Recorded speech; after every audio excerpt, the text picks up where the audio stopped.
ಶ್ರೀರಣ್ಣ ಅವರು ನಮ್ಮ ಜಿಲ್ಲಾ ಸತತ ಅಭ್ಯಾಸದ ಮೂಲಕ ದೇಶ ಕಟ್ಟುವ ಕೆಲಸ ಮಾಡಿ ವಿದ್ಯಾರ್ಥಿಗಳಿಗೆ ಆಂಜನಪ್ಪ ಕರೆ. ಪ್ರತಿಭಾವಂತ ವಿದ್ಯಾರ್ಥಿಗಳಿಗೆ ಎಲೆಕ್ಟ್ರಿಕ್ ಬೈಕ್ ಟಿವಿ ಕೊಡುಗೆ. ಎಸ್ಎನ್ ಕ್ರಿಯಾ ಟ್ರಸ್ಟ್ನಿಂದ ಅದ್ದೂರಿ ಪ್ರತಿಭಾ ಪುರಸ್ಕಾರ. ಎಸ್ಎಸ್ಎಲ್ಸಿ ಪಿಯುಸಿ ಟಾಪರ್ಗಳಿಗೆ ಟ್ರಸ್ಟ್ ವತಿಯಿಂದ ಇ ಬೈಕ್ ಬಹುಮಾನ. ವಿದ್ಯಾರ್ಥಿಗಳು ಸತತ ಅಭ್ಯಾಸದ ಮೂಲಕ ಭವಿಷ್ಯ ರೂಪಿಸಿಕೊಳ್ಳುವ ಜೊತೆಗೆ ದೇಶ ಕಟ್ಟುವ ಕೆಲಸವನ್ನ ಮಾಡಬೇಕು ಎಂದು ಶಿಡ್ಲಘಟ್ಟ ವಿಧಾನಸಭಾ ಕ್ಷೇತ್ರದ ಕಾಂಗ್ರೆಸ್ ಮುಖಂಡ ಎಸ್ಎನ್ ಕ್ರಿಯಾ ಟ್ರಸ್ಟ್ನ ಅಧ್ಯಕ್ಷ ಆಂಜನಪ್ಪ ಪುಟ್ಟು ಕರೆ ನೀಡಿದ್ದಾರೆ. ಶಿಡ್ಲಘಟ್ಟ ತಾಲೂಕಿನ ಬೆಳ್ಳೂಟಿ ಗೇಟ್ ಬಳಿ ಇರುವ ಶ್ರೀ ಗುಟ್ಟಾಂಜನೇಯ ಸ್ವಾಮಿ ದೇವಾಲಯದ ಆವರಣದಲ್ಲಿ ಎಸ್ಎನ್ ಕ್ರಿಯಾ ಟ್ರಸ್ಟ್ ವತಿಯಿಂದ ಆಯೋಜಿಸಿದ ಪ್ರತಿಭಾ ಪುರಸ್ಕಾರ ಕಾರ್ಯಕ್ರಮದಲ್ಲಿ ಅವರು ಮಾತನಾಡಿದ್ದಾರೆ. ಶಿಡ್ಲಘಟ್ಟ ವಿಧಾನಸಭಾ ಕ್ಷೇತ್ರದ ಪ್ರತಿಭಾವಂತ ವಿದ್ಯಾರ್ಥಿಗಳನ್ನು ಗುರುತಿಸಿ ಪ್ರೋತ್ಸಾಹಿಸುವ ಕೆಲಸ ಮಾಡಿದ್ದೇವೆ. ಇದು ದೊಡ್ಡ ಸಾಧನೆಯಲ್ಲ. ತಾವು ಜೀವನದಲ್ಲಿ ವಿದ್ಯಾವಂತರಾಗಿ ಮತ್ತೊಬ್ಬರಿಗೆ ಸಹಾಯ ಮಾಡುವ ಶಕ್ತಿಯನ್ನ ಬೆಳೆಸಿಕೊಳ್ಳಬೇಕು, ಜೊತೆಗೆ ದೇಶ ಕಟ್ಟುವ ಕೆಲಸವನ್ನ ಮಾಡಬೇಕು ಎಂದು ಮನವಿ ಮಾಡಿದ್ದಾರೆ.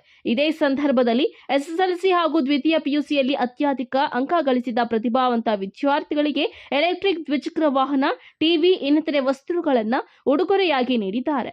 ಈ ಸಂದರ್ಭದಲ್ಲಿ ಕೆಎಂಎಫ್ ಮಾಜಿ ನಿರ್ದೇಶಕ ಶ್ರೀನಿವಾಸ ರಾಮಯ್ಯ, ಶಿಡ್ಲಘಟ್ಟ ಪಿಎಲ್ಡಿ ಬ್ಯಾಂಕ್ ಮಾಜಿ ಅಧ್ಯಕ್ಷ ಭೀಮೇಶ್, ಜಿಲ್ಲಾ ಪಂಚಾಯಿತಿ ಮಾಜಿ ಅಧ್ಯಕ್ಷ ವಿ ಸುಬ್ರಹ್ಮಣಿ, ರಮೇಶ್, ಗ್ರಾಮ ಪಂಚಾಯಿತಿ ಮಾಜಿ ಸದಸ್ಯ ವರಲಕ್ಷ್ಮಿ, ಸಂತೋಷ್, ಆನೂರು ಆನಂದ್, ನಟರಾಜ್ ಇನ್ನಿತರರು ಉಪಸ್ಥಿತರಿದ್ದರು.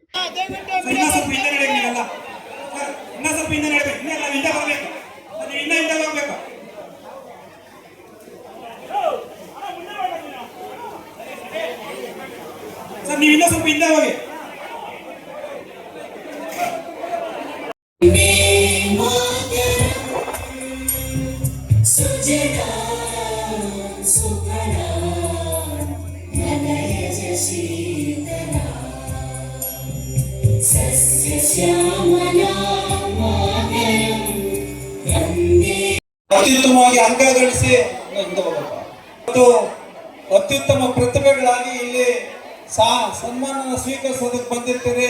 ತಮ್ಮೆಲ್ಲರಿಗೂ ಸಹ ಈ ಶುಭ ಗಳಿಗೆಯಲ್ಲಿ ಶುಭಾಶಯಗಳನ್ನ ಸಲ್ಲಿಸ್ತಾ ಇದ್ದೀನಿ. ಎಲ್ರಿಗೂ ಸಹ ಶುಭ ಆಗ್ಲಿ. ಚಪ್ಪಾಳೆ ತಟ್ಟಿ ನಿಮ್ಮ ಬೆನ್ನ ನೀವೇ ತಟ್ಕೊಬೇಕು. ಯಾರು ನಿಮ್ಗೆ ದಾರಿ ತೋರಿಸಲ್ಲ. ನೀವು ಪ್ರಯತ್ನ ಮಾಡಿದ್ರೆ ಮಾತ್ರ ನಿಮ್ಗೆ ದಾರಿ ಸಿಗ್ತದೆ. ನಿಜನ ಸುಳ್ಳ? ನಿಮ್ ಜೊತೆ ಇರೋಂಥವ್ರು ನಿಮ್ ಪೇರೆಂಟ್ಸ್, ಅವರು ನಿಮ್ಗೆ ಕಷ್ಟ ಸುಖ ಎಲ್ಲನೂ ಸಹ ಇರ್ತಾರೆ. ಆದ್ರೆ ನೀವು ಪ್ರಯತ್ನ ಮಾಡಿದ್ರೆ ಮಾತ್ರ ನಿಮ್ಗೆ ಪ್ರತಿಫಲ ಇರ್ತದೆ, ನಿಮ್ಮದಕ್ಕೆ ದಾರಿ ಆಗ್ತದೆ. ಬಹಳಷ್ಟು ವಿಶೇಷವಾಗಿ ನಾವು ಈ ಕಾರ್ಯಕ್ರಮನ 2015ರಲ್ಲಿ ನಾವು ಸಂತೋಷ್ ಇಬ್ರು ಸೇರಿ ಇಲ್ಲಿ ಈ ತಾಲೂಕಿನಲ್ಲಿ ಪ್ರಾರಂಭ ಮಾಡಿದ್ವಿ. ಆದ್ರೆ ನಮ್ಮ ದುರ್ದೈವ, ನಮ್ಮ ನಾಗಲಿ ಬೆಳ್ಳೂಟಿ ಸಂತೋಷ್ ನಮ್ಮನ್ನೆಲ್ಲ ಬಿಟ್ಟೋಗಿದ್ದಾರೆ. ಆದ್ರೆ ಅವನು ಮಾಡ್ತಾ ಇದ್ದಂತ ಒಳ್ಳೆ ಕೆಲಸ, ಸಮಾಜಮುಖಿ ಕೆಲಸಗಳು ನಮ್ಮ ಜೊತೆ ಸದಾ ಜೀವಂತವಾಗಿದೆ. ಮಕ್ಕಳ ಬಗ್ಗೆ ಇದ್ದಂತ ಕಾಳಜಿ ಮತ್ತೆ ಸಮಾಜದ ಬಗ್ಗೆ ಇದ್ದಂತ ಕಾಳಜಿ ನಮ್ಮೆಲ್ಲರಿಗೂ ಸಹ ಆದರ್ಶ. ಆ ಕಾರ್ಯಕ್ರಮನ ಮುಂದುವರೆದ ಭಾಗವಾಗಿ ಇವತ್ತು ನಾವು ಸಹ ಇಲ್ಲಿ ಮಾಡ್ತಾ ಇರೋಂಥದ್ದು. ಸೊ ನಾವೀಗ SSLC ಅತ್ಯುತ್ತಮ ಅಂಕ ಗಳಿಸಿದಂತವ್ರನ್ನ ಹೆಚ್ಚು ಜನನ ಇಲ್ಲಿ ಬರಕ್ಕೆ ಅವಕಾಶ ಮಾಡ್ಕೊಂಡಿರ್ತೀವಿ. ಯಾಕಂದ್ರೆ ಪ್ರತಿ ವರ್ಷನೂ ಮಾಡ್ಕೊಂಡು ಬಂದಿರೋದ್ರಿಂದ ಸೆಕೆಂಡ್ PUC ಓದಂತವ್ರಿಗೆ ನಾವು ಈಗಾಗಲೇ ಹಿಂದಿನ ವರ್ಷಗಳಲ್ಲಿ ಸನ್ಮಾನ ಮಾಡಿರ್ತೀವಿ. ನಮ್ಮ ಉದ್ದೇಶ, ನೀವು ಕಷ್ಟಪಟ್ಟು ಓದಿರ್ತೀರಿ, ಏನು ಹಗಲು ರಾತ್ರಿ ಶ್ರಮ ಬಿದ್ದಿರ್ತೀರಿ, ಟ್ಯೂಷನ್ಗೆ ನಿಮ್ಮ ತಂದೆ ತಾಯಿ ಕಳಿಸಿರ್ತಾರೆ, ನಿಮಗೆ ಒಳ್ಳೆ ಬಟ್ಟೆ ವ್ಯವಸ್ಥಿತವಾದಂತ ಎಲ್ಲ ಸೌಕರ್ಯಗಳನ್ನು ಸಹ ತಂದೆ ತಾಯಿ ಅವತ್ತಿನ ತರ ಕೊಡ್ತಾರೋ ನಿಮಗೆ ಮಾಡ್ತಾ ಇರ್ತಾರೆ.